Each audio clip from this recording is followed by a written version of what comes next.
Bharatiya Janata party భావజాలం ఉన్న వాళ్ళు ఈ దేశంలో పేదవాళ్లకు ఓటు హక్కు ఉండడానికి వీలు లేదు,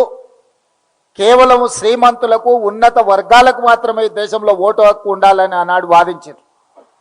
అప్పుడు మహాత్మా గాంధీ గారు, డాక్టర్ బాబాసాహెబ్ అంబేద్కర్ ఈ పేద ప్రజలకు నేను ఇచ్చే ఆయుధమే ఓటు, ఓటు అనే ఆయుధం ద్వారా వాళ్ళు హక్కులను సాధించుకుంటారని మొట్టమొదట పేదలకి దేశంలో